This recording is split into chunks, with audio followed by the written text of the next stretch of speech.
It's EWA Podcast 30, a sentence I thought I wouldn't say 29 podcasts ago with the first one I did with Brett. But I'm very happy to be here, and I'm very happy to have on the guest that I do have on for number 30. So sit back and listen to Newt and I go over your questions. I look down and on the ground. I look down and on the ground.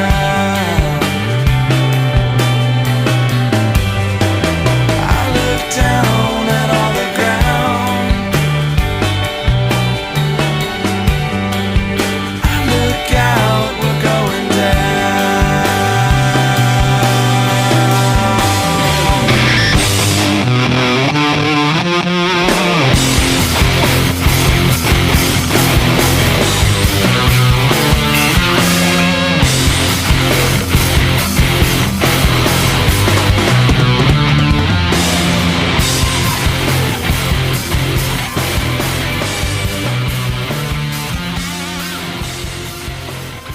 Welcome, everyone, to the EWA Podcast, or Ramblin' About Wrestling Podcast. I'm your host, Craig, and we're back. And guess what? We're better than ever. I know it's hard to believe. Podcast 30, which means that there's been 29 ones before this, and that doesn't make this one any more special, but it does kind of make this one special. Reprising his role in coming on every 10 podcasts. He was on podcast number 10 and podcast number 20, for those who cannot count. I'd like to welcome Newt back to the podcast. Newt, welcome to the EWA Podcast for the third time. It's great to be back. Newt, many memories. Yes, we've had good times. The first podcast went roughly 3 hours, and was we're gonna be a lot shorter this time around. Critically acclaimed, and much like having sex with a significant other, it just gets shorter and shorter every time that we do it. But no, Newt, it's great to have you on. It seems like, it seems insane when podcast 10 happened, and that you came on, and it felt like the fourth wall was shattered for everyone, the curtain had been pulled back. Yeah, and the illustrious Newt had, we don't know a lot about you, but by God, with some of these questions, we may get to know a little bit more about you. Great. You dodgy bastard. But, so as you guys saw, made a thread on the forum for Podcast 30. Very successcul thread. Wow, what a hopping thread. Can you, see the PMs I received for them, too? Oh, yes, I'll have to read them all. Because I know you can read PMs. Yeah. No, it was... my day to read all your PMs, too. I didn't expect the thread to go off, but I did receive some questions from people, especially as the day went on today, and I received some questions via Gmail as well as Facebook. So unlike you, people have multiple means of getting a hold of me if they need me. You don't want to defend yourself there? Oh, no, I'm not. Should I defend myself there? I had a No, you're fine. Yeah. So let's get started here. Not with the questions so much. I want to talk about the EWA and how it stands right now, especially heading into Cyber Sunday, because I didn't get a lot of questions about the EWA heading into Cyber Sunday, so I want to talk about that. Right. Right now, Newt, the poll for who will face Dean Ambrose at Cyber Sunday is tied. Did you anticipate this? Yes and no. That's a good answer. Good answer for that. There you we're go. off to a good start. That's a tied answer. Yeah. Honestly, that poll's more of a test. You could do polls that you couldn't see who had voted, and I feel like that's what's going on is people can see the results, so they keep tying it up. So I'm not sure if I'm just going to do an unofficial poll where people just PM me their votes or something. Maybe a little bit. Because we've got way more people voting than we actually have active members. Yeah, there was 20 votes within 12 minutes of that poll being up. Yeah, so the polling system is really flawed, and I don't think it'll matter for a match type or something, or what kind of weapons will be in this match or whatever. But for the match like that where it decides who gets the championship match, it kind of seems a little more important. Well, what's the thought process going into that, making it very OOC and us as the EWA roster deciding instead of the EWA universe decides and things like that? Are all the other matches going to be OOC votes as well, or will they be more like onto the people doing their own matches are in charge of it? Well, the idea was to just kind of freshen things up, right? This come out of the suggestion box, which that thread has led to some things, and then a lot of things that I think kind of just go nowhere. But this was just to kind of throw something different in the mix. So it's not that it's the EWA universe voting, right? But with quotes around it. But it's really just the OOC voting. And I just thought it would be kind of fun to throw in some different match types or whatever. People come up with stipulations, and then we vote on it, or you guys vote on it, right? All right, so we will be voting on stipulations and other things for all the matches at Cyber Sunday? I don't know that it'll be every match, but there's a couple of matches I've already worked out with people that they have special things, either a match type or some kind of stipulation or something involving the match. There will be several votes. Whether it's every match, I don't know, but there'll be voting across the board kind of throughout for the matches. Very EWA interactive. Right. The only reason the DDP Richard Blood one was up ahead of time was that's the only one where, I mean, after this Sunday, they have to start RPing, so that was really the only one that was pick the person that's going to be in this match. But like I said, I feel like it's kind of flawed, and I'm going to see where it goes in the next day or so. Mm-hmm. Yeah, there's probably not many people left that haven't voted. Right. I mean, if it's truly tied, then what is going to come down, I guess, to me. So.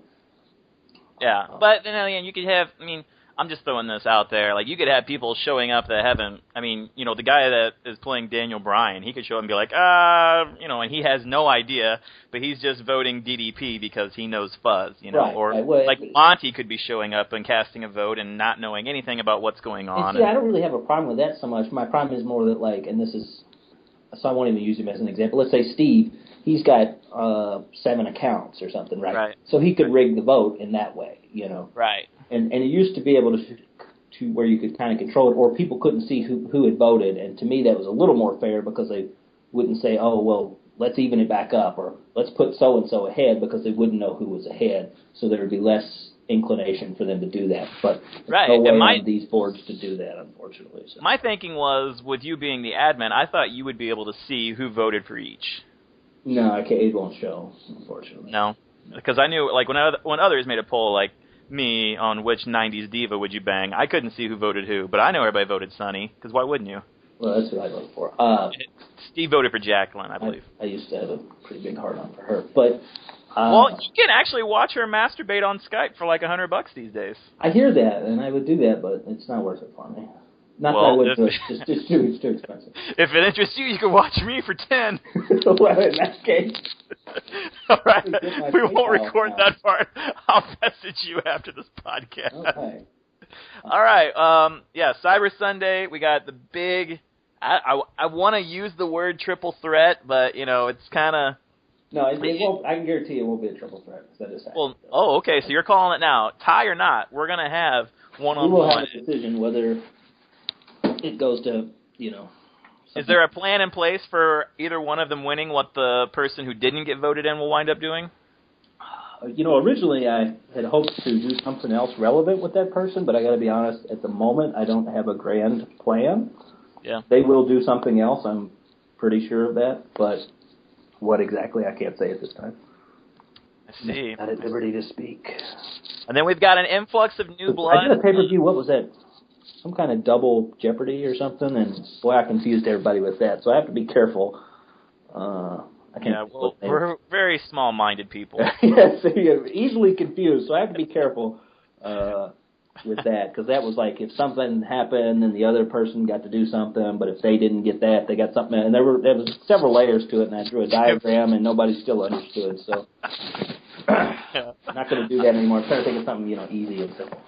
Yeah, and then like I said before that, like we have a real rush of new blood in here right after we just had to talk about, you know, what can we do to liven the place up. I don't want to discount, you know, Bryce and I reaching out on Reddit, but it does look like the top eFed sites are bringing in. They still pay off, it looks like.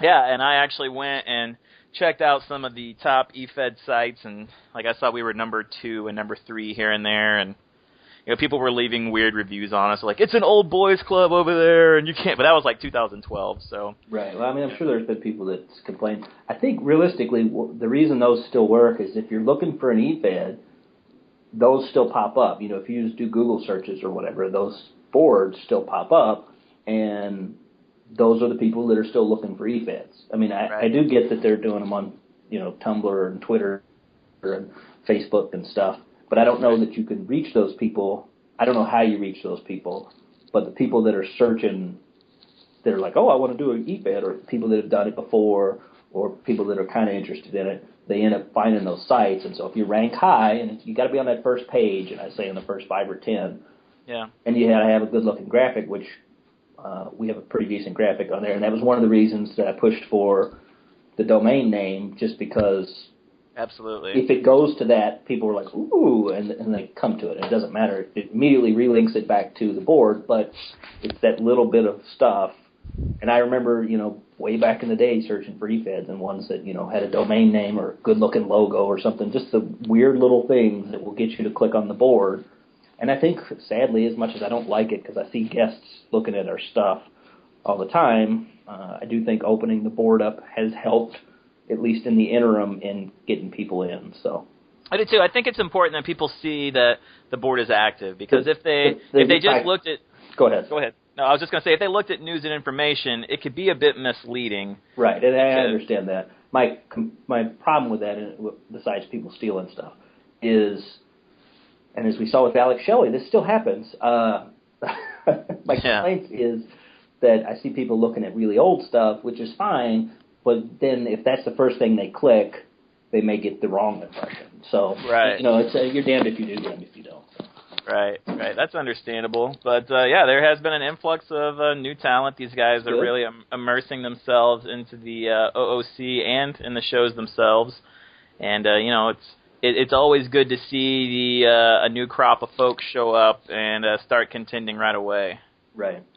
Yeah, I've been happy that, and I mean, probably 2 or 3 of the shows this month they kind of carried, which is fine. And some people complained about it, but to me it was great, because what happened is a lot of times we get new people. We might get 3 or 4, but only one of them really ever gets something going. And what happened now is we had 3 or 4 of them kind of get something going, and so they kind of took over the card, and that was fine with me, because it gives it immediately immerses them in, and they kind of become their own thing, And then it makes them feel like they're a part of something, like they're actually contributing. They're getting in on the show, they're getting in the storylines, and they're probably going to end up having several matches on the pay-per-view. Some I wish had went a little differently, but... And, I don't want to downplay any of them right now, but, last year we had a guy like Suicide, and earlier this year we had Bobby Lashley that kind of stood out from the crop of new folk. These guys are all pretty equal right now. They're equally good, and none of them are struggling to find a voice or struggle with the format. I feel like they're the 4 or 5, 6 guys that we have right now, including the John Cena and the Doinks. They're really they're all kind of on equal footing right now. Right, yeah, and they've all kind of have a similar, I don't want to say similar style, but they all kind of immerse themselves in, but then they all kind of have their own distinct voice, which is pretty rare for new guys, to immediately come in and kind of have a voice of their own. So that's good. That's a positive. I'm excited. And they're reading each other's stuff, and the feedback forum is definitely more active than it's been in a long time, and people are, actually reading each other's work and leaving. Right, yeah, the feedback has been phenomenal, both in the show and in the RPs, so hats off to everybody on that one. Absolutely. It's, we were worried a month ago at this time that, it's kind of things are, people are leaving and things are kind of falling off. And like you said, it's cyclical and these things it come ebbs and and flows. You get the moments where it's kind of everything's falling apart.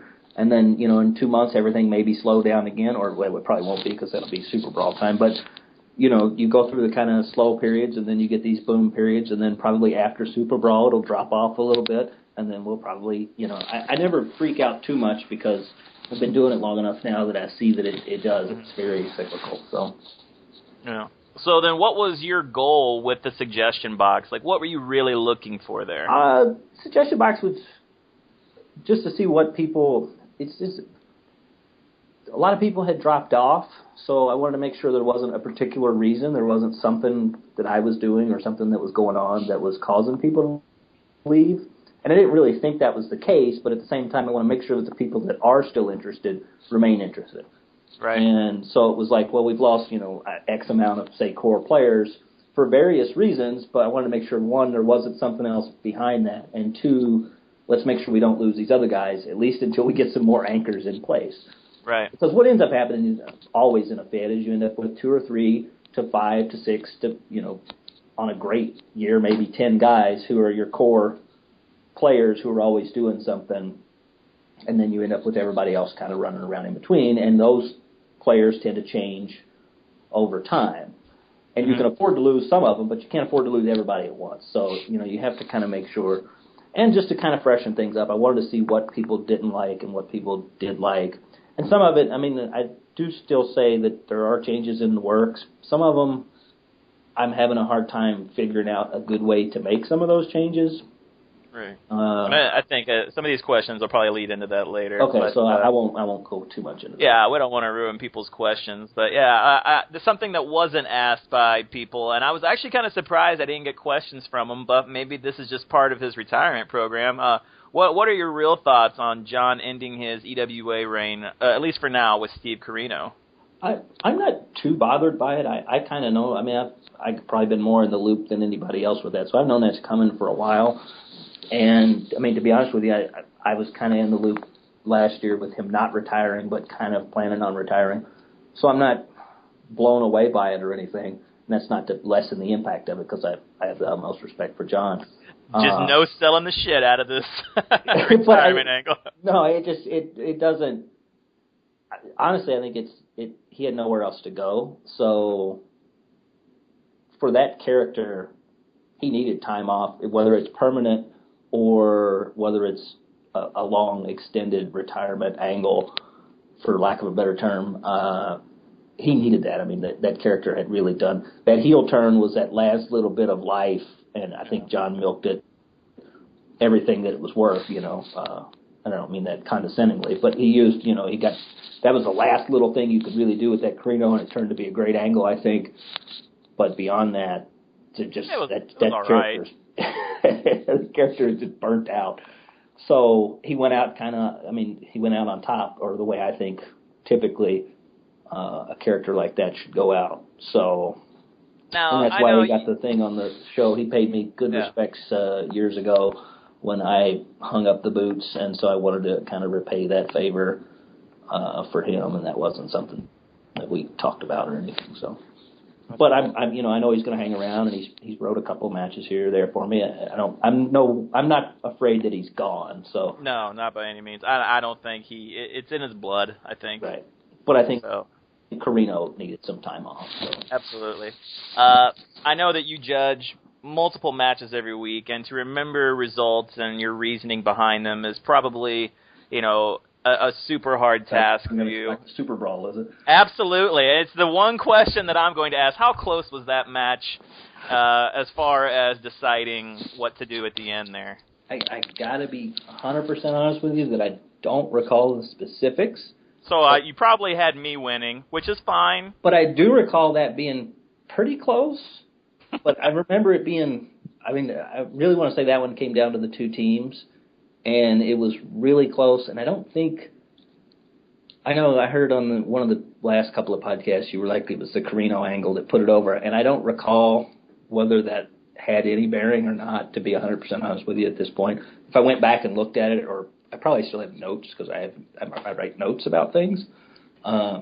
Gay? Yeah. I probably could say then, but that was really close. I think it was one of the closer ones, but it was. And see, people are going to get mad about this, but as I recall, but again, this is foggy memory from a year ago. Right. It's almost a year now.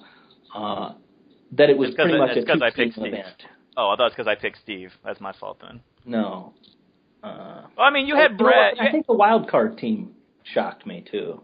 Yeah, they came together very well, and. It's one of those things, too, where, K2 was upset. Remember in the feedback, he's like, well, first one eliminated, Eeyore, and you're like, dude, you won this battle royal led this team and went this far. Like that kind of diminished. I remember that one was like kind of a weird event, and then a lot of things clicked there at the end. I was really surprised at how well everything came together. I do remember that much. Well, it was definitely, I would say it's one of the more fun weeks I had. I remember that Saturday night before Super Bowl, even though I think you had extended the deadline by a day. Yeah. I was sitting down at my parents' house. I was sitting in the back room. My brother can attest to this.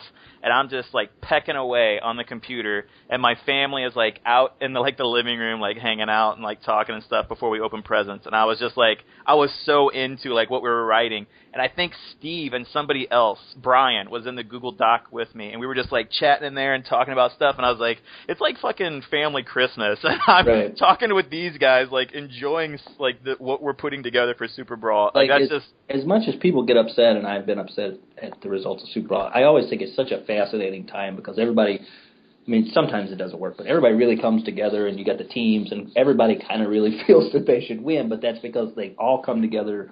When it works, it really works. You know. And I honestly think like a match like Super Bowl, like Google Drive has now taken that match and like elevated the role plays you're going to see. Because before, like, you were writing stuff and sending it to someone, and you're like, okay, it's your turn. And then you'd see, like, you know, here's the part Steve wrote. It's all Christian. Here's the part Craig wrote. It's all Cody Rhodes. And then, but now it's like more characters are interacting, and it feels more natural and flows better. One of the things, and this is just a change of the internet, but when EWA was first really getting started, and I was first getting involved in Super Brawls, you had a lot of that because people were all, like, instant messaging each other, and they were all, like, in chats. Yeah. And as that kind of died out and people just didn't do that on the internet anymore, you started getting more where it was all done over PMs or emails or something. And so then it really got to be very much this Steve wrote this part and Bill wrote this part and Bob wrote that part or whatever. And then somebody tried to piece it together. Whereas early on you had more of that kind of communication, although sometimes you could tell when people almost just copied and pasted a chat, but you still kind of had a little bit more of that interaction. And it's kind of cool to see, and I think Drive has really taken it to, as you were saying, just like the next level of that, because everybody can really get out their thoughts, but then they can kind of tweak other people's stuff and interact as well. So, man, I think 2 years ago at Super Bowl when the Vegas Connection had a team and I was on Brett's team, I feel like our use of Google Drive is what like helped us take that one home. Is just like we were all in there together and our characters were interacting together, and I felt, you know, I would read other people's and it was just like wall of text. So I mean, yeah, Google Drive, fantastic. It's really up in the game. I can't wait for this year. I hope to be a part of it. You won't be. I can already tell you that. God damn it! Special guest referee for Super Bowl. Even I am on the Google Drive a little bit. Like I said, I started writing shows on there. Wow. It's tough for me to get off my AOL email, but it's nice to be able to access it from anywhere. And it's the save features. Like I said, I have a new computer now, but my other one was just like randomly crash, and like I just can't have that going on when I'm writing stuff. Yeah. Well, anyways, I want to take this time to say EWA Podcast 30 is brought to you by Google Drive. Google Drive, the one thing you need for every part of your life, for cell phones, tablets, laptops, and computers. Google Drive. Google Drive, driving the force of eFeds. Driving the EWA force. All right, let's get into this. Let's get into these user questions. I don't want to keep you around forever. I only have you requested and saved for 3 hours tonight. So we got to get into this. Kyle did $10 that I have to give a young gentleman later. Kyle Daniels asked me, what do you think it takes from someone who would be towards the bottom of the EWA roster to get to the next level and take that next step? And this is not necessarily specifically to Kyle, but it's probably consistency. I mean, you gotta hang around. You gotta take a character. You gotta be able to take losses. You gotta be able to muddle around a little bit and keep finding your feet. And one of the things, and I tried to hammer this home a lot, but everybody gets really caught up in, well, I gotta get a feud with this guy, and you gotta really find your voice and find a direction for your character.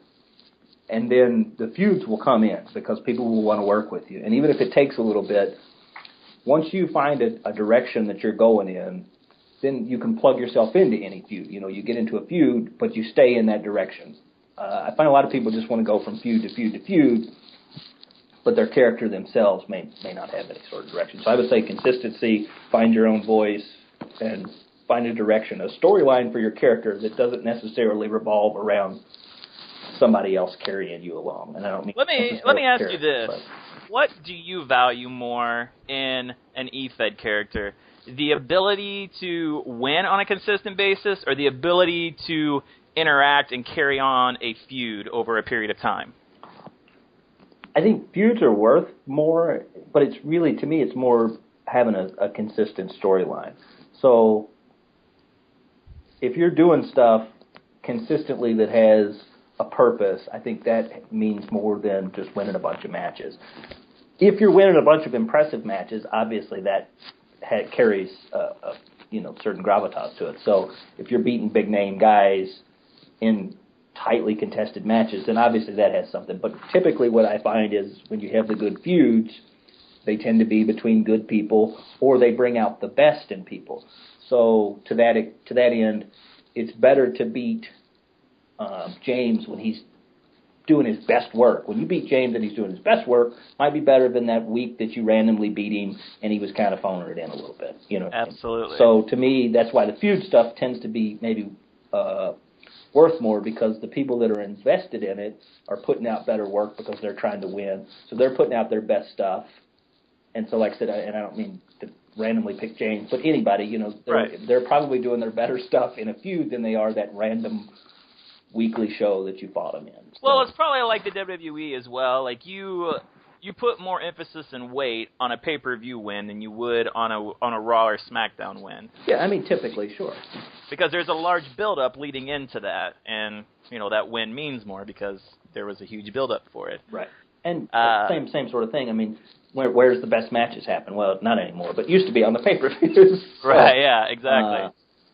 So that would mean more than the 5-minute match on Raw or whatever. And it works out kind of the same in E-Fed. Like I said, I mean, if me and you have been battling in a feud for a couple of weeks or a month or something, and this is our big blow-off match, the RPs that I'm going to put into that are probably going to be my very best stuff, and that's going to show. So if you beat me then or I beat you, vice versa, it's going to be worth more than, like I said, just a random week where I took it and I didn't really have time for it. It was obvious and it showed in my RPs. Or I just did okay stuff, you know, and you did okay stuff, but your okay stuff was a little better than mine. Brett asks, who would you consider the most unlikely success story from your time as GM? Ooh.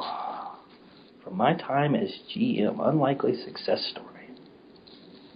That's a good question. I don't know. That's why I let the people send me questions. This is easy. This is the easiest podcast I've ever done. Yeah, I mean, that's a good question. It all kind of runs together for me, so I'm trying to remember who all has been a success story. Would it be Chris's Daniel Bryan heading into Super Brawl? Well, that was the most unpredictable probably moment, but I wouldn't say that's the, you know, I mean, would you consider that a success story? I don't know. That's a good question. I mean, that was a success story in a short span of time, but I guess success story to me would be somebody who got the opportunity to rise up and maybe hadn't had that opportunity before, to which I don't have a great answer. I mean, maybe... what about Al Snow's lengthy national title reign? Well, that's a good one. I mean, I feel like I've always tried to give people a good shot, but I mean, I think Brett... Oddly enough, maybe he put this in here because he wants me to... Sons of bitches. Maybe he's a good example because I don't know how long he was here, but he's somebody that kind of got immersed in early, got into some good stories, and probably within the first year or so was champ and doing a hell of a bang-up job. So I don't know that other people in the past that would have been as possible. Right. So I would say that's a success story. Just in general, I've always tried to let the talent happen, and it doesn't matter if the guy's been here 6 years or 1 year, or if the guy's playing a goofy character or a character that should be irrelevant, you know. Fuzz sent this in, and this was kind of an interesting one. What's the EWA's official stance on their talent using profanity on air? It's hard to believe that any network would allow some of the shit that we've said on Slam to make it onto TV. I used to be really a stickler for this, where I would go in and change stuff and get rid of people's curse words, which I always think is a weird thing to say. But I tried to keep it like kind of realistic. But there were certain people, and I don't want to throw anybody under the bus. And I don't. No, please. This is what the podcast is. I don't remember everybody that would do it, but I know Jeff would be really bad about it, and there were just several other people, and there would just be so many like motherfuckers that after a while it was more work to cut them out than it was to leave them in, and so I just gave up. I mean, we're on the imaginary EFN network, so. That's a hardcore network, I guess. That's we're on pay-per-view every week. Yeah, my thought on it is you should keep those to a minimum. Yeah. You know, I mean, it should reflect an actual TV product, but realistically, I don't go in and edit them unless they're just egregious. I mean, there have been times where somebody sent me something, and occasionally I still will change if I'm going through and I catch something. I may change it just to make it. There you go, boys. Challenge extended. Try and find the most offensive segment you can send in to make Newt change it. Yeah, I think Dan was real bad about it, too. Oh, I don't doubt that for a second. So, that's what I'm saying. I wasn't trying to throw Jeff under the bus. He was one that popped out of my mind. And he's going to be like, I never cussed in any of my RPs. But Jeff's going to show up and be like, I never fucking said one motherfucking thing, you piece of shit. But there were just some people that was like, there was so much of it that after a while it was like, it's too much for me to clean it out. And I would tell people, you know, let's try not to do that. And it was just kind of. They just say, fuck you. So.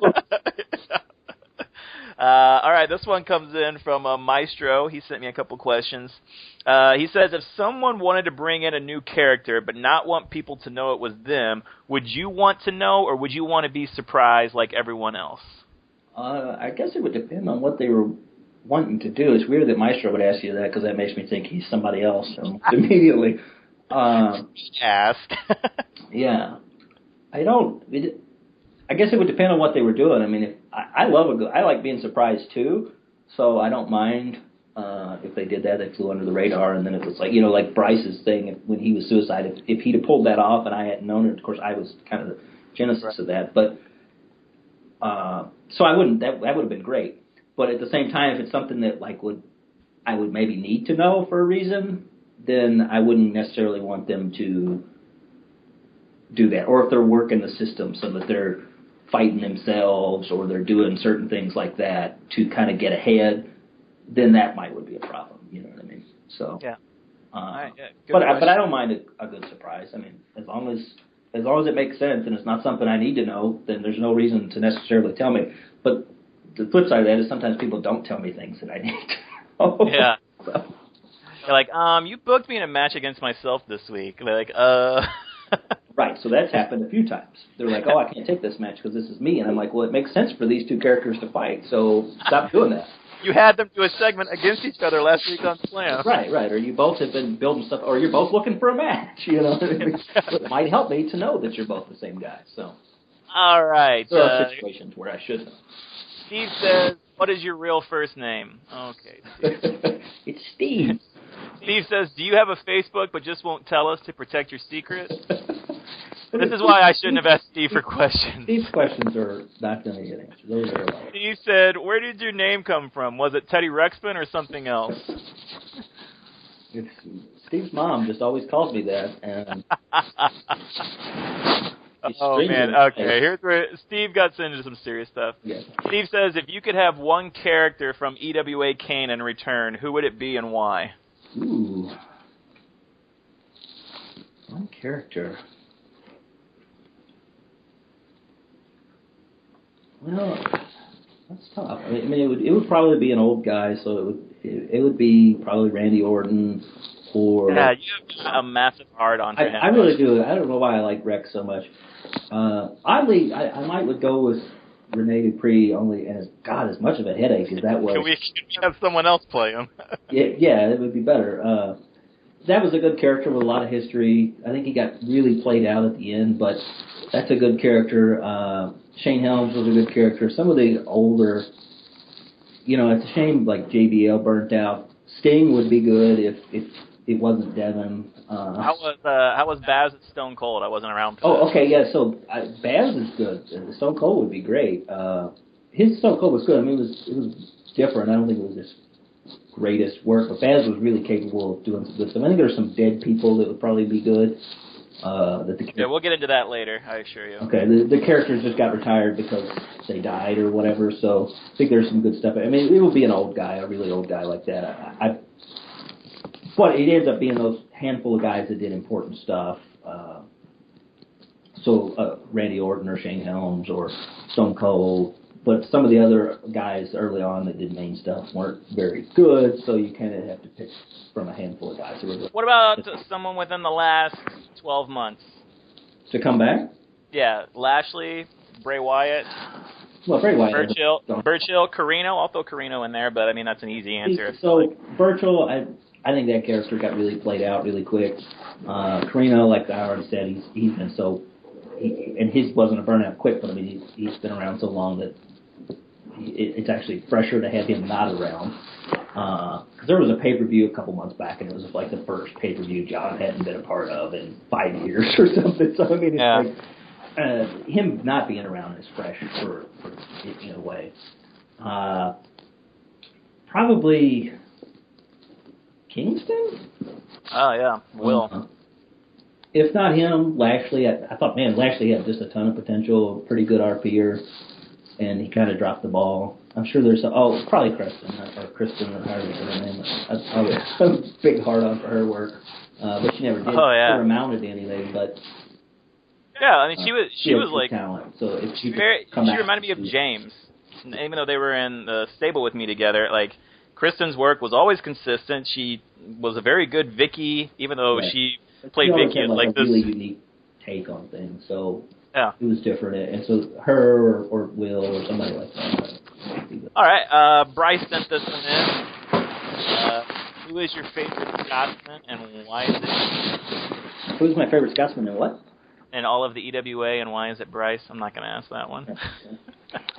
How about this one? Are there any other unwritten rules of the EWA you use when judging role plays, such as don't center your text?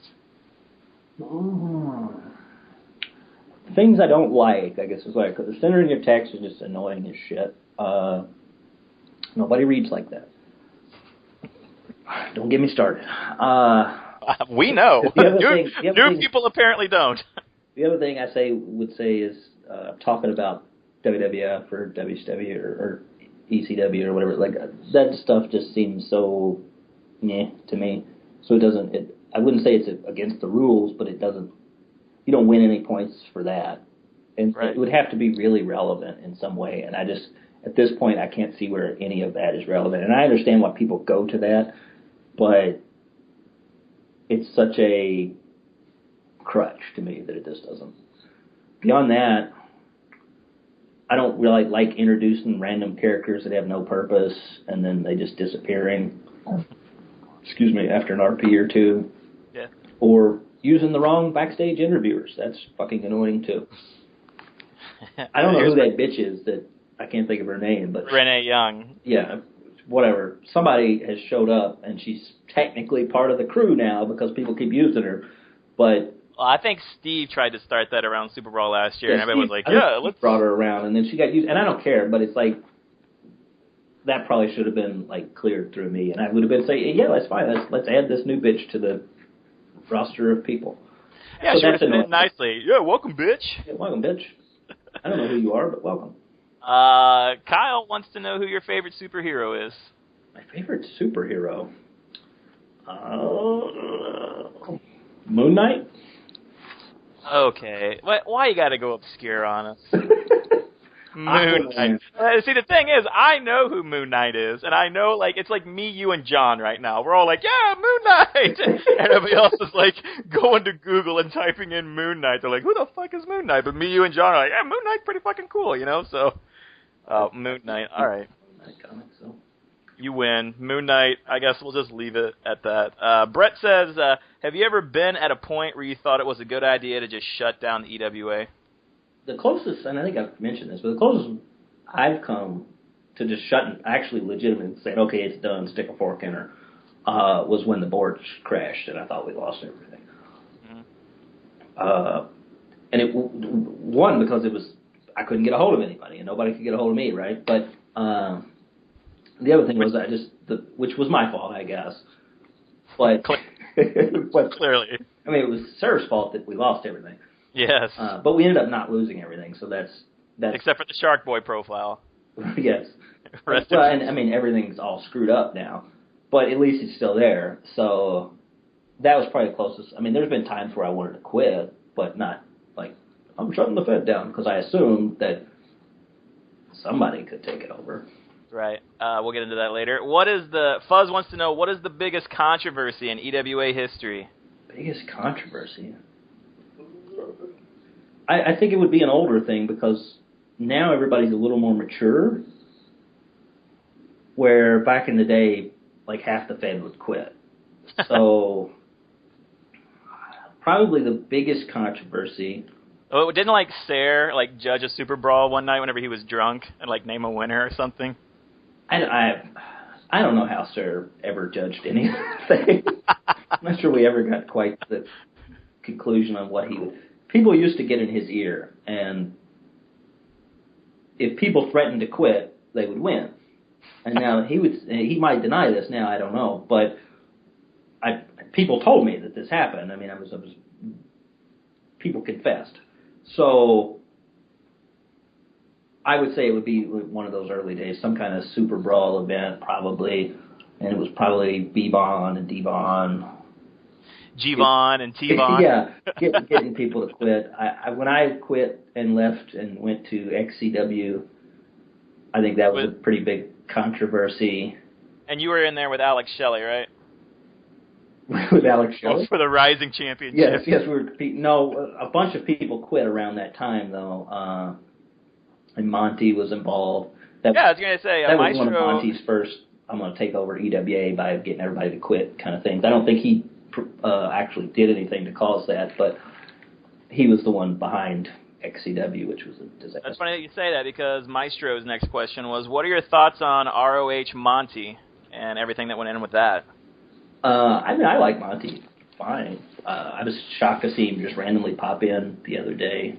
Monty was a skilled RPer. I don't think he was one of the greats, but I don't think he ever thought he was one of the greats, which was a credit to him. The only thing I didn't like about Monty is Monty would constantly start another Fed, and he would convince Sir that they were going to be sister Feds, but secretly Monty was just trying to take over the Fed. And this happened with XCW, it happened with Ring of Honor, and it happened with TNA. I mean, after the third or fourth time, it becomes obvious what the guy's doing. And we had a couple of alliances that worked okay that when I worked with him a little bit. But I mean, I liked Monty well enough, and we had some good stuff. We fought in XCW. I wish some of that stuff had been part of our boards. Yeah, because all that stuff ended up being gone, but it was really all kind of EWA continuity. Yeah. There's a funny story about XCW, because I went over there, Monty and a bunch of other people went, but part of the reason I went is, I just couldn't stop fighting JBL in EWA. That's the only thing Sir ever had for me, and that was the only thing anybody could come up with. And I go to XCW, and they get some JBL guy, and they want me to keep fighting JBL. And I'm doing the exact same thing I just did. And I'm like, no, fuck you. And so I left, and that was terrible. Yeah, that was, just couldn't handle JBL. I had enough. How many times can you beat JBL, We're fighting XCW, Noodle. So, Steve asked a question. He says, do you ever feel like the RP limit shortened players' lifespans, as numerous big names over the years have had to take time off after runs at the top or as champion? Steve, always trying to get less RPs. Yeah. Steve actually asked me to make our match this week a half role play. Half role play. That's the next big thing, half role play. Yeah, absolutely. I mean, he's right in the sense that it probably causes burnout, because how long can you write a really compelling character? At the same time, one RP is nothing. It's hard to judge. There's nothing to go off of. And I think I think 2 RPs is a pretty good balance, because I still prefer 3, but it's a lot to read and it's a lot to write, so I get that. But with 1 RP, if I write a really long 1 RP, then exactly how much I've written, so you write more. Right. In theory, right? And that doesn't necessarily mean you win, but it gives you a better shot because you know exactly everything that's happened. So whoever posts first kind of has a disadvantage. With 2 RPs, at least, what happens is you don't know what comes after that. So maybe I counter whatever you put out. And people don't, I think they're less inclined to, obviously they look at the other person's work usually, but they're less inclined to just try to top that. So, and often the second RP, whoever posted first the last time doesn't post first the second time. Mm-hmm. So you get a little bit more, I think, even balance. Whereas if you just have 1 RP, like I said, people will look, and there will be people who will specifically say, okay, he wrote 3,000 words. I got to write a really killer 6,000 word RP. And I think that just, I think it kind of cheapens it a little bit. But it probably does burn people out quicker. But that's the name of the game. I mean, until there's a better way to do it, I don't know how to solve that problem. Half RPs, obviously. I feel kind of weird. Like, these questions sometimes don't transition into one another. It's very un-podcast feeling, but these questions are really good that people sent in. Fuzz says that the EWA always seems to have a lot of heels. In your opinion, who are some of the best heels in EWA history? Ooh, best heels in EWA history. Wow. Well, I'm a big fan of what John just did. I thought he did a nice transition from a really positive face to a really kind of wormy heel, but was still tough to some extent. I don't like it that if somebody immediately goes from being super tough to, he was always a guy that kind of just barely would win, so it kind of made sense that he would be cheating to win at the end. So he was good. As much as I didn't like him, Rene Dupree was good. In the all-time heel book.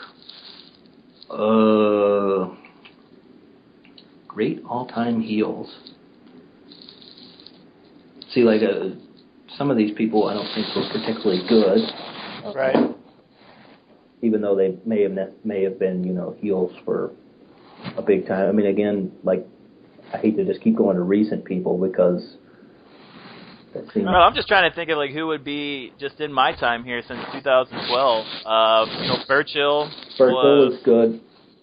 When he was on top and really, like, at the apex of his Carino feud, like, there was no one... Kurt Angle, I'm a big fan. CM Punk at times, he was kind of a tweener. He was such a odd character that I don't know. He was Jimmy Jacobs. That was another John thing. I don't think you're around for him, but he was really good. I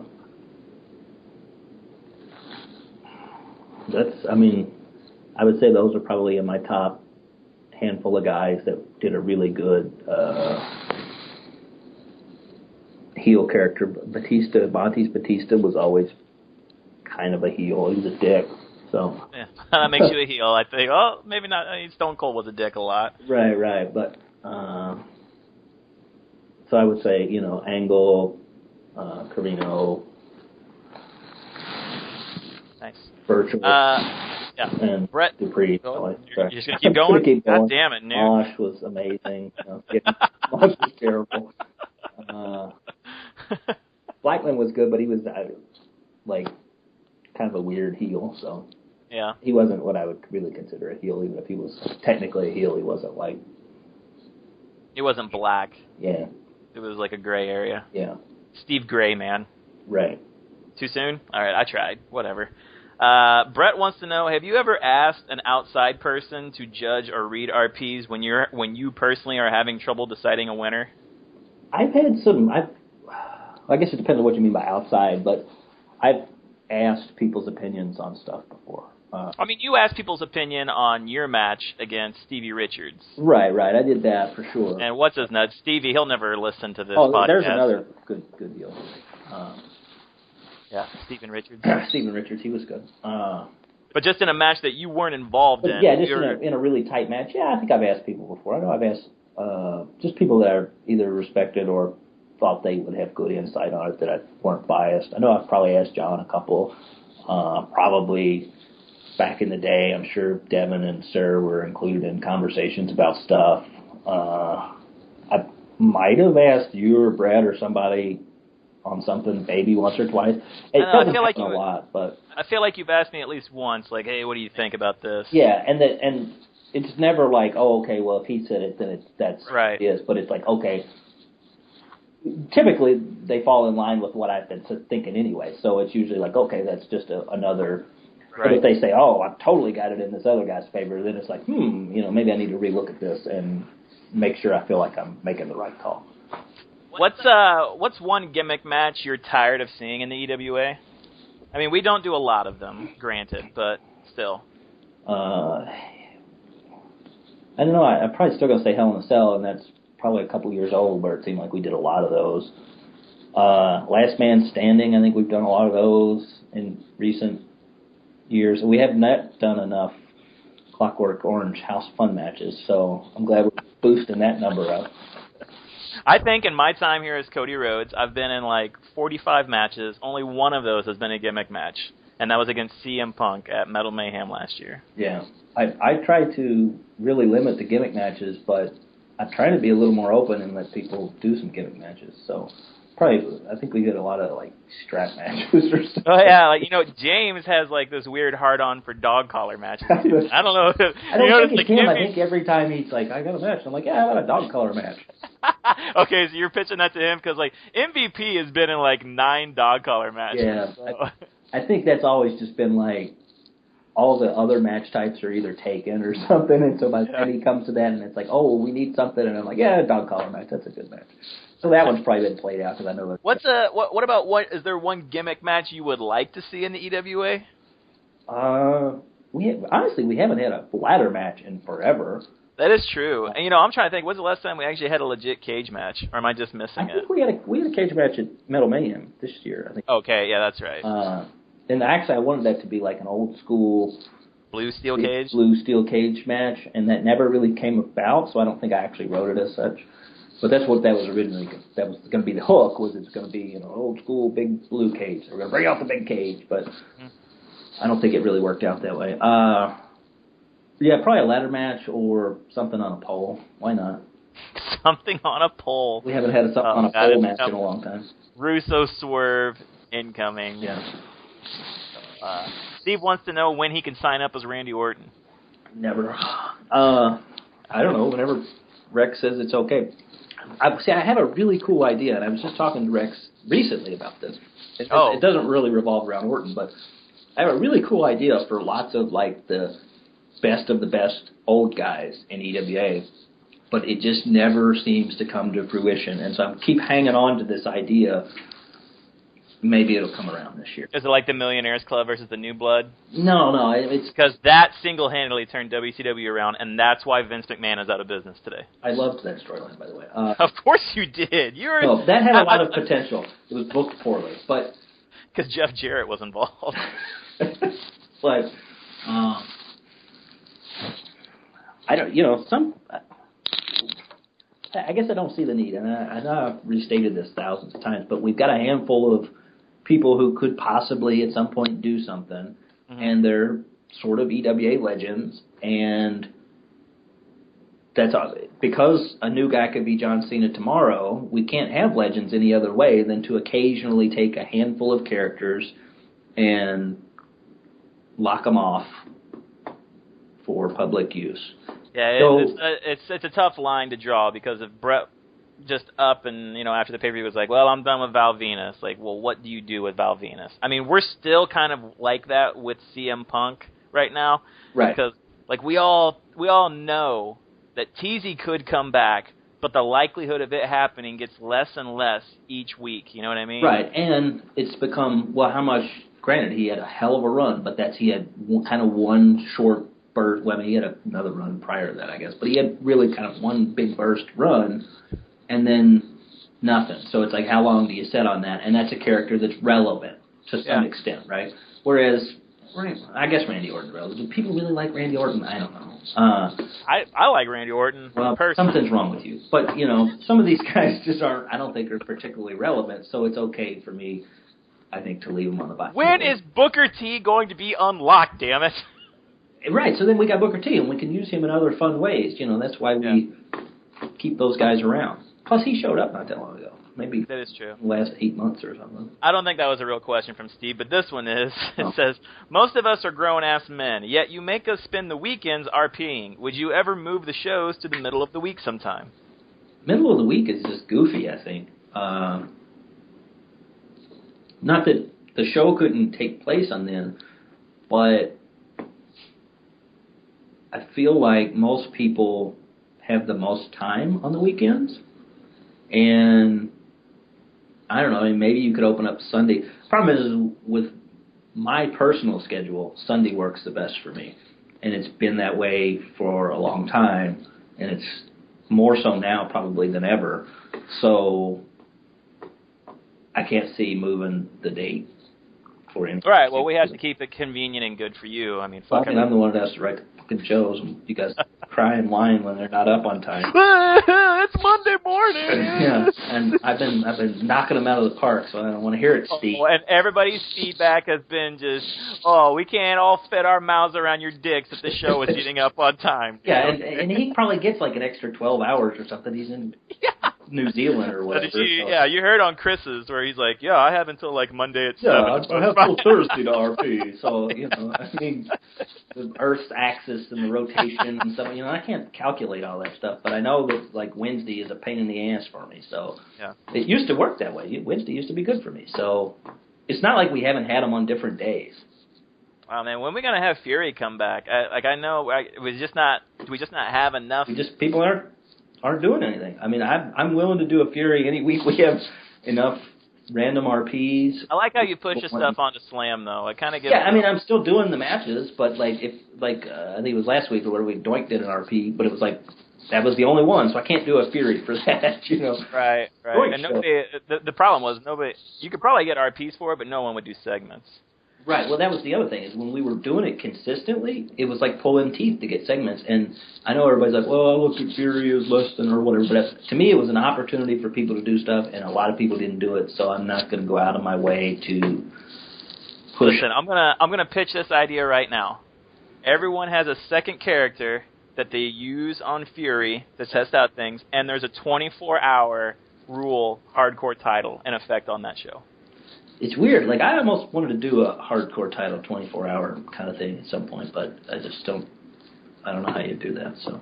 Yeah, it was tough to fit in. I know we tried that one thread around, I think it was around Super Brawl a couple years ago, and it never really got off the ground. Yeah, it seems like a fun idea, but I don't really know how you implement it with any kind of logic.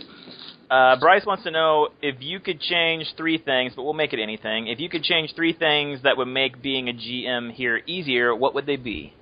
Less PMs from Steve. Less PMs from Steve. No, wait until you're Facebook friends with him if that ever happens in your life. No, I would never do such a thing. Smart idea. Smart idea. No, I guess it would probably people misunderstanding things and so I randomly get an E or a PM and it's like they're all bent out of shape about something and I have no clue what the hell they're bent out of shape about. I'm sorry about that. Yeah. Brett really hurt my feelings. People, me caring more than the people that are supposed to be caring about it, I guess. You care more than they do. Yeah, that happens sometimes. I didn't mean that to come across as like I feel like you don't care. But no, that's not what I meant. But like, yeah, I mean that's probably something I would change, and it's not. But it's just like there are certain characters or people that I feel like you invest certain things into, and then they just peter out for whatever reason. So that's probably one thing.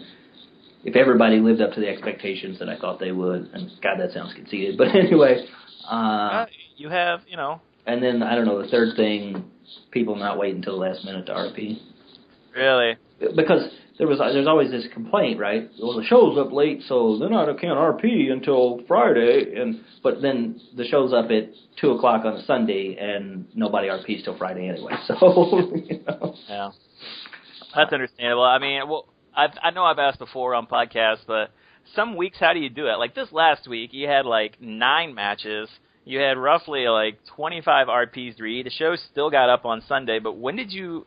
Like, I'm not asking about your personal life or anything like that, but we're talking probably hundreds of thousands of words you had to read this week. Like, where do you find time to fit that in? That's why that was another thing which has kind of gotten out of control, but I'm letting it go now because we've got new people and I'm trying to placate people. I like shorter amounts of matches, 4 or 5 matches tops would be great. This week we've got another dozen matches or whatever. Yeah, you were like, no pointless matches, please. No pointless matches, please, and then we got like 6 pointless matches. It's like AJ Lee versus a 4 horsewoman. Yeah, and it's like, let's have a women's match, because that's always got a point. No offense, Chris, and 4 horsewomen. I like AJ Lee, the 4 horsewomen thing. That had potential, but it's been 6 weeks since we've heard from him. So that was tough. I mean, it's tough when we get a lot of matches. One of the things I was trying to do last week, anybody that was paying attention to the boards, and probably nobody was, I was kind of going through and reading everything, and this was either Saturday night or Sunday when I was really making my final decisions, and I was moving those RPs to the archive. So one at a time?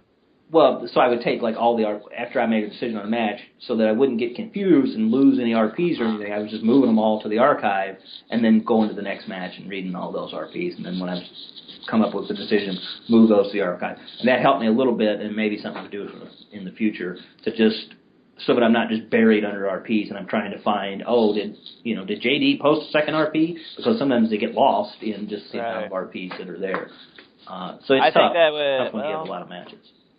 I think it would be beneficial. I was going to say it'd be beneficial on a week like Super Brawl, but I don't think that's true. Probably pay-per-view weeks would probably be that'd be beneficial to do something like that. Right, and then we've talked or maybe even teased around with the idea before of like making a thread, or if you could make like a folder and each person would post, but that becomes a whole lot of work too. Yeah, I think we did talk about that before, where like that was something Dan recommended on his podcast, is that each match have its own thread, and right, and it's an interesting idea, and I feel like maybe we did that at some point way years ago, but it that brings its own headaches too, and it's something at this point where I'm just used to doing it this way, so. I like it the way it is now. Yeah. It's not that it's broken. It's just when there's like 29 matches in 1 week, it starts right. to... It's like that car that runs, but only runs if you hit it the right way. But after you've driven it enough and you know to hit it the right way, you're fine with it. The EWA, we talk about guys who come and go, but it also has like the match cycles too, where it's like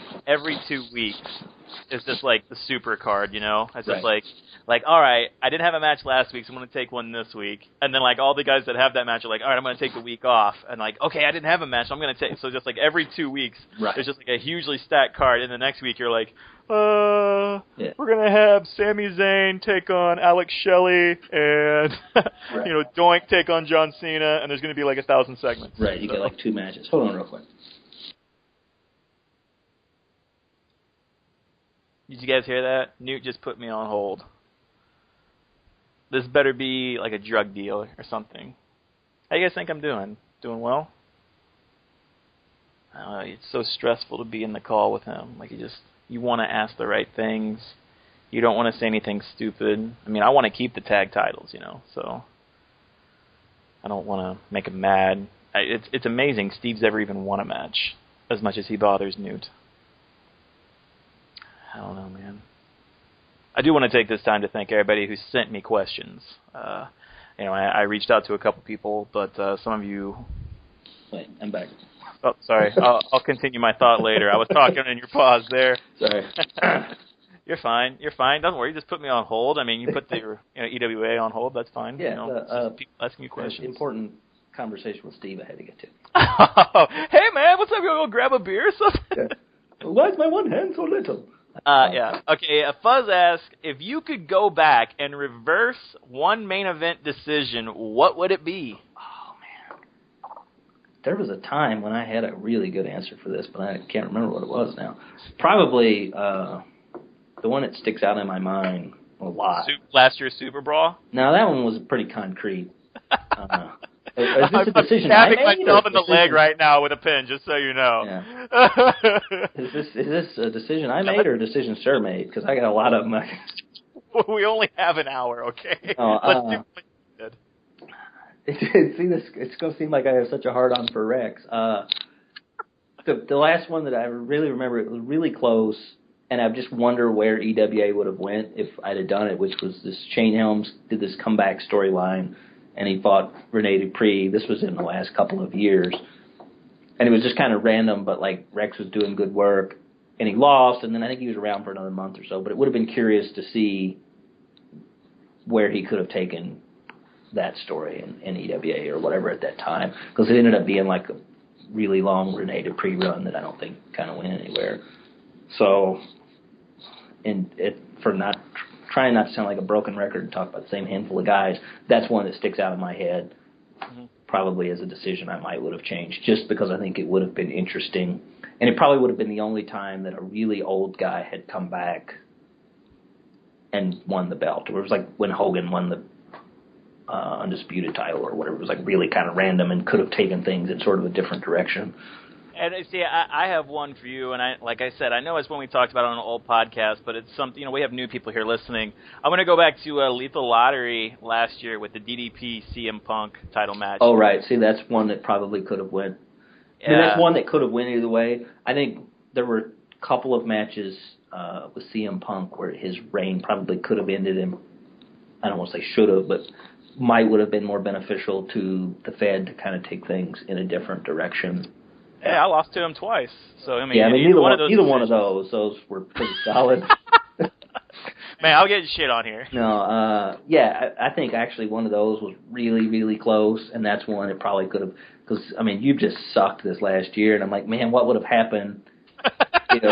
I would have taken the EWA down. It's like, would he have brought that suck onto the title, or would he have just excelled? What would your thought process have been when?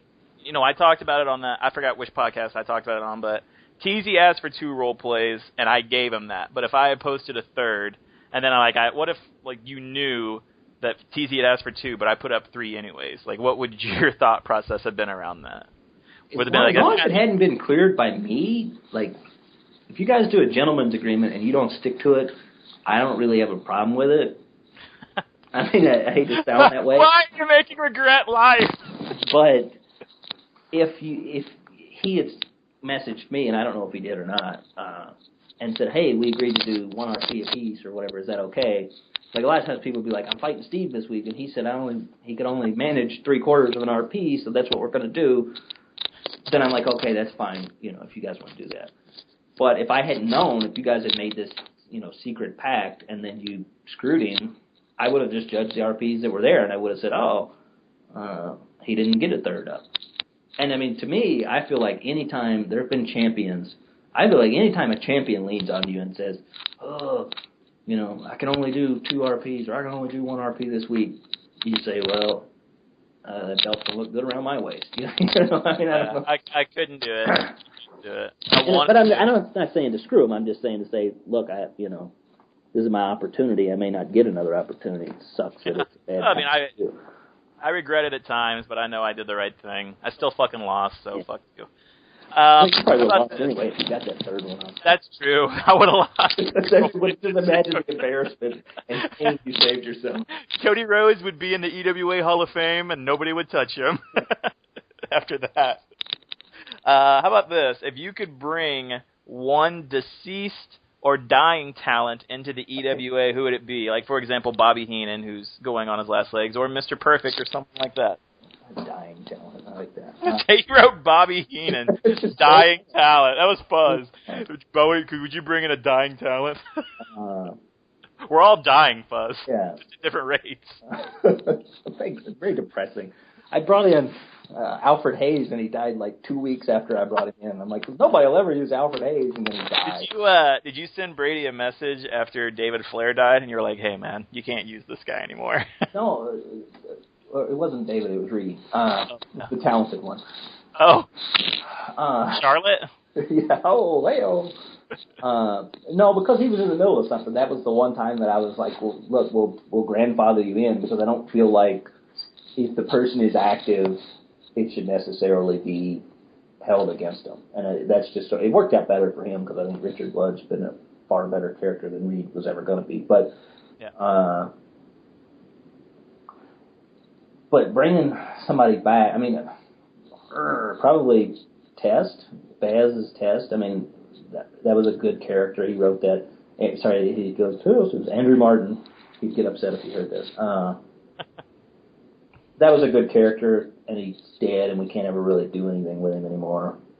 Yeah. But he had a good potential. I mean, I don't think the Baz wasn't using him when he died, so and he probably would never bring him back anyway. But in a perfect world, if Baz wanted to bring him back, because I think he had a little bit more life left in him than even Austin or somebody. Oh, come on, man! Like that's such a bad analogy to use. What? For Tess, saying he had a little more life. A little more life left in him. Yeah, okay. I didn't think of You know, I wish he wouldn't have died. He really had some legs in him in the EWA. I mean, like dead people. I would love to see like just the classic characters that I would be interested in seeing, the Road Warriors or Boss Man or I don't know. Oh God, the Boss Man. He would go over so big in the EWA. Yeah, see, like that's a character I would have loved to have played in the EWA, Boss Man. So I would have played him as the Guardian Angel. Yeah, there you go. I mean, so much you can do with him. I couldn't even get that sentence out. John how about this? As a tag team. This is something that you had talked about earlier. If you were to add a new title to the EWA, how would you go about doing it, and where would you slot it in to the current title setup? If I was going to make a new title, it would probably be something like a TV title. It would typically be defended, if not always defended, on... I don't want to say always as in every week, but always as in not on the pay-per-view. On Slam, and it would probably take the place of the Women's Championship, and it would probably be a midget belt. No, it would probably be under the national title. So your very basic first-tier TV title type thing. Would you be afraid of something like a particularly long television title reign, or would you work to get the belt off of someone who's dominating that lower tier? I think it would be strange if, like, John come in and he's like, well, Carino's going to run the TV title. I don't think that would be encouraged. I don't know exactly how you would stop that. But if they were regularly defending the belt, I think it would be a belt that's going to be regularly turned over just by a matter of numbers. Right. If you're defending every other week or every week, because I think every week is really tough. I don't think you can really throw that on anybody, but maybe every other week would be kind of the stipulation. Then it's just probably by numbers it would get turned over a lot. But I don't think your main event guy should necessarily be going for that. And I'm a fan of a main event guy stepping down and taking another title because I think that's good. I'm not one of these guys that's like, oh, no, that guy can never step down. It's a downgrade. But at the same time, I don't think they should go after which would ultimately be kind of the lowest tier belt. So it would kind of be encouraged for new guys or guys that are trying something out or whatever. Yeah. Encouraged, but not official. I hear you. What is the one thing that the EWA is lacking? Women? They're both why do you need women around whenever you got such a hard-on for Rex? Right? Women, tag teams, I don't know. Oh, come on, man. Like, we have... I feel like the tag team division, everybody wants to kill it off. I'm always a fan of the tag team division. But I don't think it needs women. I think that's something that's kind of just going to go away soon. Even though they've been around, I mean, probably the women's side got a gigantic history, but I just don't think it's ever quite fit in. And this is kind of the last gasp. So what is it? So what do we need? I don't think we need anything. We ran pretty well for X amount of years. We need consistency and all right, well then how about this? What is one thing that the EWA is doing better right now than they ever have? Getting along. That probably is true. Yeah, I mean, that's probably... I still occasionally get these random PMs of people freaking out about various things, but for the most part, everybody kind of gets along. Everybody's more mature probably than they've ever been, because we're all 45 years old. But,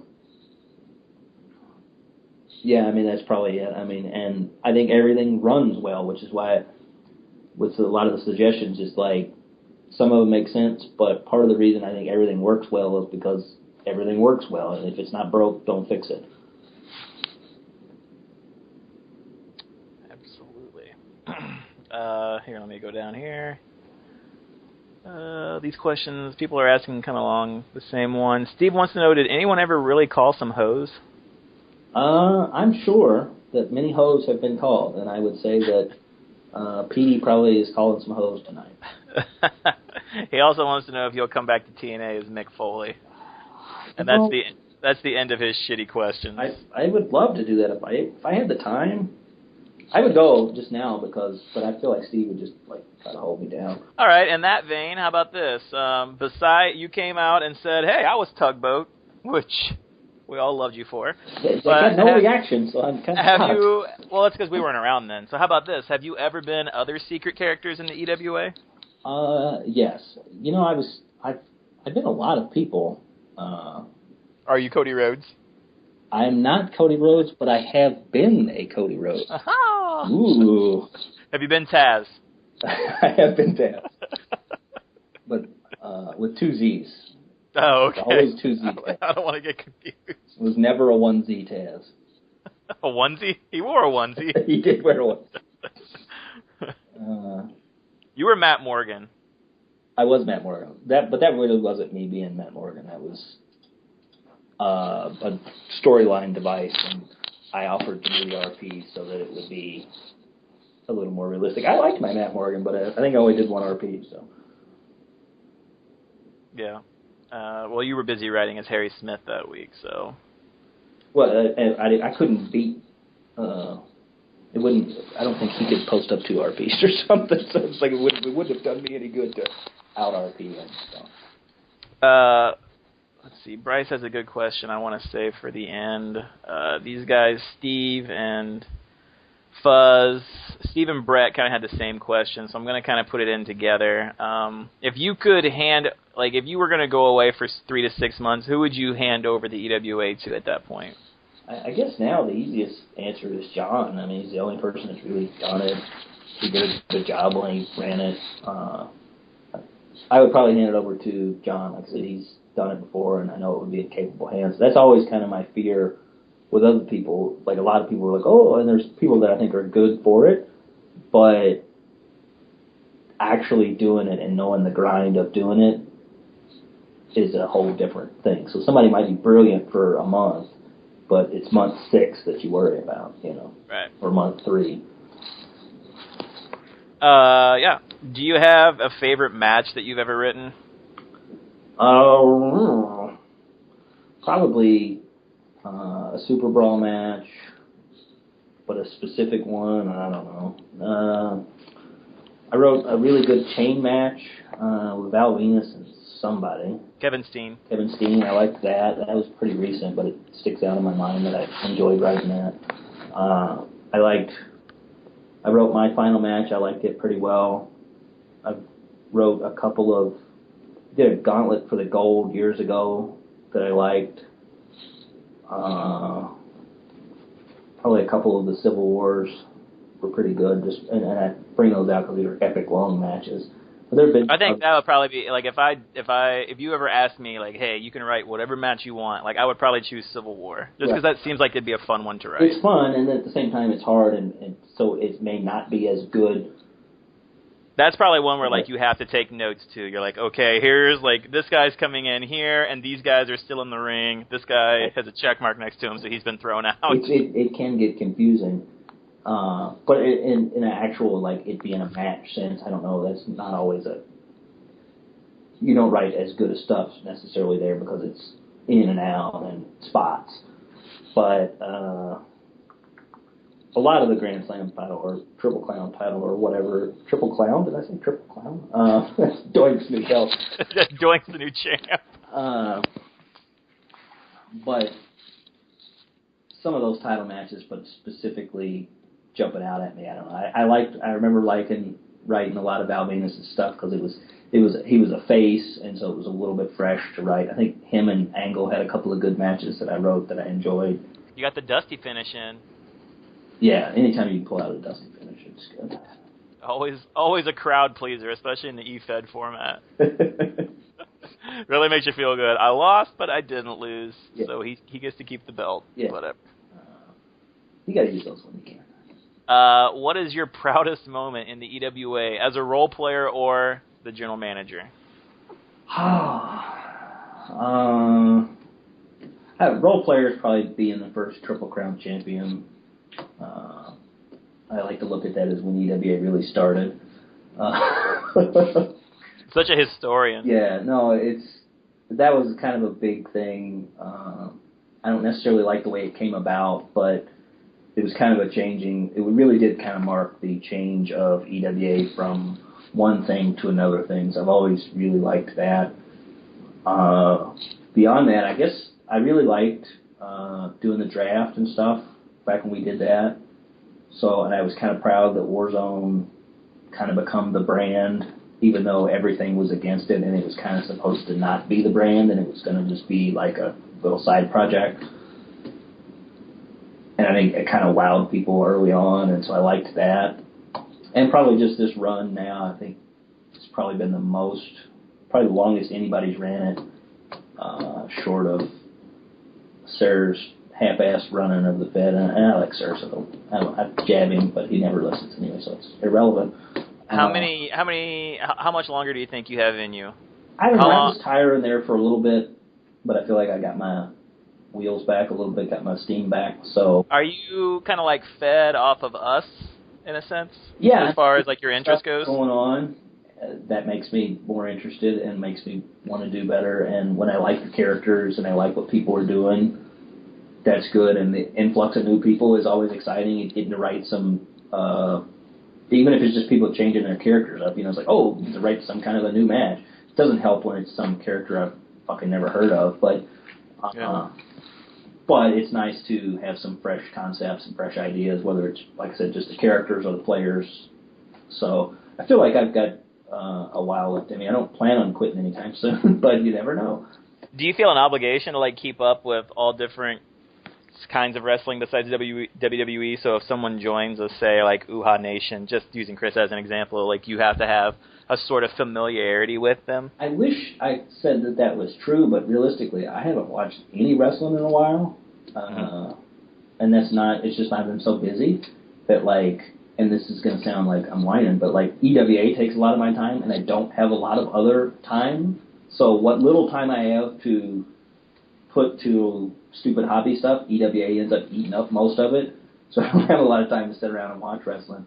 I feel like I know most characters fairly well, but I also feel like a wrestling match is a wrestling match. So if the guy's a high flyer, he's going to do high flying moves within some realm. I mean, Goldust started doing moonsaults and shit, and it's like, what the hell? I would have never wrote that 5 years ago. But usually if there's some character that I've totally never heard of, I'll try to, Google them and see at least a highlight reel or something, so I kind of have an idea of what they do. There you go, boys. Challenge extended. Try and find the most obscure wrestler ever. Right. Otherwise, I'll just say, oh, he's kind of like Billy Kidman, and I'll just write a match for Billy Kidman. Oh. But I'm just throwing Billy Kidman. What? I think I've talked to you about this before, but do you keep the WWE Network on in the background whenever you're writing matches, or do you just picture it in your head, or do you just kind of go with the flow and what you feel like? Because seriously, I'm so fucking tired of Cody Rhodes doing bulldogs in matches. Even John put it in, I think, just to spite me. It's 23 straight matches. He has at least attempted a bulldog. I'm I've never seen Cody try for a fucking bulldog once, but no, he's doing it week in and a week out. I'm telling you, Cody Rhodes does do a bulldog. 2, every time I write a Cody Rhodes match, I think of a younger, slightly more athletic Dustin Rhodes. So that's where the bulldog always comes in at. Okay. And I've seen Cody Rhodes wrestle, so it's not but that's kind of how he wrestles. But I'm telling you, he does the bulldog. Anyway, he does. I haven't watched Cody Rhodes, but yeah. Does in the EWA. I don't know what he does now. I haven't watched a lot of him as Starface or whatever, but nailed it, Starface. But what was the question? Do I keep stuff on the background? No, that would be distracting to me. Sometimes I will watch a match, and I do have the network, so I've been trying to watch random How much stuff. do you pay for that? I don't pay for it at all. No. You got that illegal cable box chip that we're talking about? I've just got a cord running to Titan Tower, and it's a very long cord. But I will watch matches sometimes and get an idea of something.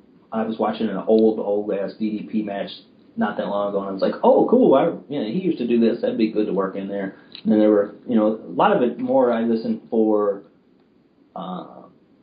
commentator stuff. And so when the commentary is really good, chances are I've been listening and kind of getting some ideas. I don't try to just straight use lines that they've used, but I get some ideas of how people talk on the commentary. Because if you actually watch a lot of wrestling matches, it's a lot of headlocks and arm bars and stuff. And I do put those in. I try to put those into the matches because I feel like that's how a real wrestling match goes. Right. But if you counted the number of moves in an EWA match and then the moves in a real match, chances are we got 2 or 3 times the actual moves. I will absolutely agree with that. So it gets kind of hard to totally balance it off a match. And sometimes I'll try to write, okay, I'm going to write a really technical wrestling match that follows how a real match would be. And then sometimes those turn out to be really good matches, but it'll be very slow, and that'll be a match where you might only see a handful of big moves because it will totally mimic a real match. But you can't do that every week because it's very boring, especially in the shorter matches. Well, you write matches week in and week out. I'm not sure how you do it, but I've written a good number of matches for you as well. I always find myself going towards the same tropes where it's guy A whips guy B into the turnbuckle, follows it in with a clothesline, and then guy it's always right. I was I always get lost. I'm guy A picks him up and whips him. All right, where am I going to go from here? I never really have a plan. I know what my ending is going to be, but I just go crazy getting to the ending. I'm never I'm going to have him do this in this match. Right. And it's he ducks, and then he comes off and a hip toss, and now it's into an arm bar. Right. That's honestly kind of how I do it. I just play the match out. And, unless I really know something specifically is going to happen, but I kind of just go through the motions of, okay, this happens, and then what would logically happen next after this, Yeah. A bulldog. A bulldog. It's the only logical thing. If it's a Cody Rhodes match, what else would he do, All right, here's a question for you. And Bryce put this one last, and I think it is a really good question, too. All right, here we go. You have a chance to pick the ultimate EWA Dream Super Brawl team. There are 5 spots on this team up for grabs. So out of the entire EWA history, which 5 are you putting on this EWA Super Brawl Dream Team? How many can Rex be? Randy Orton. No, jeez. And is this just a dream team or is this my team? This is your personal thing. No fucks given by Newt. Who is on this team? But I'm in the team, right? I guess if you want to put yourself on there, you selfish prick. I'm confused. I'm confused if I'm just putting together the best team ever, or it doesn't matter either way. I'm on it, right? So aliens have invaded Earth, and they're putting their 5 toughest aliens in a match against 5 guys, and you have access to a time machine. Yeah. So you can go and get any EWA superstar at any point ever. Who do you go and get? You can get them all. Okay, so I guess Harry Smith, obviously, he's the captain. Oh, God. This question's done. Let's move on. Tugboat. He really never got to use his potential. He won the date and then never got to go on the date. You and Cameron have got to finish that storyline. Well, that is such a good storyline. What happened to Tugboat? Maybe he was abducted by aliens. We haven't seen him since. And we know he was. Tugboat is the 6th alien! My God! He turned! Oh, God. Whose side is he on? Yeah, thanks, Bobby Heenan. Thanks, that's why you're dying. Glad you're dying. Okay, so... Harry Smith. I don't know, Randy Orton, Rene Dupree, Val Venus, and Steve Corino. No.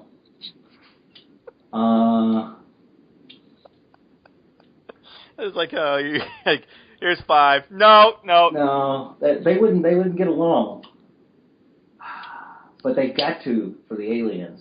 I don't know. You might take Randy Orton out of there, and you might slot in Kurt Angle, but he would be our alternate. Kurt Angle would be our alternate. He's in the Fatal 4-Way match. He's in the Fatal 4-Way match against the Earth title. That's the next pay-per-view. There's one alien in there and a Mexican and some guy from Is it Puerto illegal Rico. alien? Illegal alien. An alien, not of Earth. Yeah, so he might would get that spot. All right, hey, you made it in as the alternate, so just go out and win that match, Bryce, and you'll be fine. So don't worry, I'm sure Cody will be involved in the pay-per-view in some capacity. He'll be on the undercard doing a bulldog to somebody. In a bulldog match. He's in a dog collar match. MVP a bulldog. MVP and Cody Rhodes in a dog collar match. Yeah. Bulldog wins it. Yeah, that makes sense. All right. Yeah. Okay. I'm done with that. But I mean, if I can't choose myself, I guess you put Angle on there, and I don't know who is the alternate. Well, I'm putting me on there. Then I'm putting me on there. So, my fucking podcast. I'm putting myself in there. Oh God. Oh, aliens! Can we just do like one role play? Yeah. We do like half a role play. I can't even read what they're writing, and this is some alien English. Okay, I forgot about when he got his sunburn. I can't type. I got sunburn. I wish, I know that you would never do it, but I wish you had Snapchat when, Bryce visited Steve and, they took pictures together, because Bryce was, 6'4", and Steve was, 5'2". And Bryce was just, taking a picture, and he had to move his phone, pointing straight down at Steve. And everybody that got those Snapchats was like, my God, he is tiny. Steve's just a little troll. Yeah, but you know what? The EWA wouldn't be the EWA without him. No, Steve has been around a long time. Steve's an old timer. Yeah. So he's got that going for him. I mean, he's never been good, but he's been here a long time. Yeah, the sense of community is very strong in EWA right now. And that's the thing that's tough about, going back to what we talked about all the way back at the beginning. Whoever loses this vote, you're looking at 17 people's votes, Yeah, I almost feel bad because I feel like I just almost have to dismiss this whole thing, and it's a shame that it goes that way, but I don't know, and I guess we'll see what happens, but it's kind of a weird... Someone's going to be butthurt in the end. Yeah, and it may not be Fuzz, and it may not be Brady, but people are going to be upset one way or the other. People are going to be upset one way or the other, and I thought putting the vote into the people's hands, quote unquote, was going to kind of throw that one up a little bit. I mean, everybody was kind of saying, oh, it's going to be this or it's going to be that, and it was like, well, let's do this, and gives everybody kind of the option to vote in, and I feel like it's kind of got screwed up a little bit. But people will be upset. People were always upset. People are upset at podcasts. I get people PMing me about stuff that's said on podcasts. So. Are you serious? Yeah. So not stuff I've said, stuff other people have said, right? Most of them just don't like the host. You're talking about the Bagpipe Report, right? Yes, of course. I missed the Bagpipe Report. It'll be back this month. That actually gives me time to segue into this. Bryce says that he's needing a couple people for the Bagpipe Report next week. It's a whole new format and going to be pretty exciting and different, and he's looking for people to come on. So if you guys are interested in jumping out there and maybe being on your first podcast here in the EWA, the Bagpipe Report, and I don't mean this in a negative way, but the Bagpipe Report is a nice segue if you want to come on to the EWA podcast. So, guys like Garrett Bischoff and Avi, I don't know how to say his name, and others, if you want to reach out to Bryce, it'd be a nice jumping point for coming on to the EWA podcast. So, just putting that out there. A couple smaller questions. You don't have to answer yes or no unless you know. After Cyber Sunday, is there going to be a pay-per-view between that and Super Brawl? Probably. Okay. Are we going to potentially see a Super Brawl series? Wait, hold on. Oh, you guys heard that. Someone's there. Someone's there. I think it's Steve. I think that was Steve, guys. And now Newt is trying to hide his EWA life from his personal life. This is fantastic stuff. This is riveting radio, folks. EWA exclusive. Newt's real life seeping into the EWA podcast. He'll probably come back and ask me to edit this out, though. He's probably panicking that his worlds are colliding. Maybe I could get Newt's roommate on the podcast. Be difficult to pull off. Definitely going to have to edit this part out. What? And I'm back. Yeah. Don't worry. I talked the whole time. We're not cutting that part out. Good. Super Brawl Series. Super Brawl Series. Like, I think maybe there's potential this year. I think more so. Did we even do it last year? No, we didn't do it last year. I think there's more potential this year because it's a little bit wider open of a field, and I don't think there's a lot of front runners at this point, especially depending on who comes back between now and then. It's a little more clear-cut now than it would be probably a couple months from now. I mean, right? If it was now, you'd probably say, well, Ambrose, DDP, maybe Richard Blood could lead a team, and then you'd kind of be up shit creek. So maybe in a couple months, right, it'll be a little more clearly defined. So there's potential for that. I think the real question is this going to be a King of the Ring? Is there going to be a King of the Ring? Maybe. I hope not.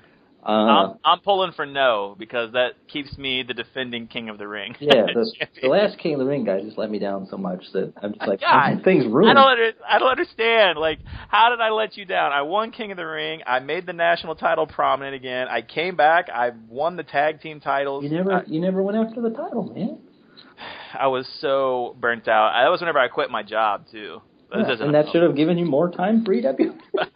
I thought that's why you quit your job. Hashtag Dad of the Year. Doing what I do. But actually, originally my plan was to run King of the Ring before Cyber Sunday, but it just didn't work out that way because everybody died off about the same time. So there probably still will be a King of the Ring because we've had one basically every year, but when and where that's going to fit in yet, I'm not entirely sure. You can make the winner of King of the Ring a Super Brawl captain. You could. That's just food for thought, which is weird because then you're just thinking about food. So, yeah. What's your favorite food? I don't know. Well, then why are you even on this fucking podcast? Favorite foods. Well, what's my favorite food? I like Mexican and Italian. I've done too much online dating. They're like, I like Thai food and sushi. No, you don't, always bitch. Like weird questions to me. Like, what's your favorite food? Or what's your, I don't know, favorite this? And it's like, I don't know. I like a bunch of stuff. What's your favorite color? Like, what? Who has a favorite color? You know? I guess mine's navy blue because I have like 40 navy. This is awful podcast. Yeah. This is just shitty. Nobody asks questions? What's that? Nobody asks those questions? No, those are straight from me because I'm an awful host. So, Do you think you've said anything on this podcast that'll upset people? Oh, absolutely. Probably just the fact that I haven't named certain people, and I don't have anybody in mind, but like I haven't said somebody's name or I've said somebody else's name 4 times. Do you want to talk about Ed real quick then? No. No? All right. I tried, Ed. Sorry, man. So I'm looking forward. If Corey listens to this, I really hope that he reaches out to you for the next EWA Watches pay-per-view because I have a feeling I know exactly what pay-per-view you're going to choose. And I'll tell you off the air. So once again, this is awful radio. But I have a guess. But I'm putting that out there. I hope Corey chooses you at some point very close here to do the EWA Watches the pay-per-view. So is there anything else you'd like to say to the EWA roster and faithful, new guys, old guys, returning guys, anyone who might be listening? I just feel bad that I haven't participated in any of those EWA Watches threads, and it's purely because I haven't had time. Yeah, that's understandable. It's like every time I'm like, I'm going to get in on this, and then I end up running out of time, and then there's a new one posted. Mm-hmm. Anything else I want to say? I'm at a crossroads with changing the announcers. I don't really want to do it, and I don't have any good suggestions of announcers. Jim Ross sucks. So that's something I have been mulling over, a change, but I don't really... Somebody show me better announcers. I don't really, see the need for the change there. We can add more peripheral people if people want them. I would like to say this, though. I would like to see more involvement in singular storylines with the Harry Smith character. As far as the general manager and Harry Smith and all that, that's definitely, we're going to see some changes there. Maybe not necessarily character changes, but at least more interaction. But again, that comes back to people have to communicate with me about what they want to do. Would you ever go just full heel with Harry Smith? It's possible. I mean, it was originally a heel character, so it wouldn't be out of the realm. And this was not necessarily the character I would have picked to be long-standing GM. It worked. Well, clearly you would have picked Randy Orton. So. Right. it worked at the time, and it's just kind of what I got stuck with because there wasn't anybody else that really made a lot of sense. But we're going to maybe see some more involvement there. Like I said, maybe more peripheral characters. I don't know. Maybe we're going to add a ramp to the ring, which was one of the suggestions. No, it was no ramp. Improves. It was like old school WCW. They wanted to I know the ramp. I just don't understand how that has any effect on anything. Yeah, there were some suggestions in there. I was like, we need to let new members see these forums, and they're like, take away the ramp. Like, okay. Yeah, that was very strange, but. And it was Cleaver Fuzz that said that, so I'm not going to throw him under the bus, but it was very strange. It was like, how does that affect anything? I don't even know how that I can write. Finally, the EWA has taken the ramp away. Yeah. It can finally be its glorious self now. Right. But beyond that, working on some changes, always a work in progress. If you have legitimately good ideas or ideas that you want to pitch, I'm open to listening to them. And beyond that, just good work, everybody. Everybody's kind of really reinvested in the Fed, and so that makes me much more reinvested in the Fed. And absolutely, and we can't thank you enough for everything that you do. You are the man writing the results, and though sometimes you have to ask for help, that's totally understandable. It's got to be taxing. Maybe need some help this week. Yeah, keep that in mind, folks. But to do what you do, I know it's a big time suck for you, and you have to make it a priority, and I know that you do that. So on behalf of everyone, I do want to say thank you for that, and I'm pretty sure that should guarantee me a win this week. So thank you. With a bulldog. And I could pretty much take out half of that role play I wrote. So thank you. But, Newt, I do want to thank you for coming on. Looking forward to Podcast 40. If any of you would like to come on the EWA podcast, feel free to reach out to me on the boards or anywhere else on the EWA Facebook page, which has just now become Steve Post Stupid Shit. So if you want to be a part of that, let me know, and we can get you hooked up there. Newt, thanks for coming on, man. Really enjoyed it. Looking forward to Cyber Sunday and everything that goes along with it. And I want to thank everybody for listening. Thank you.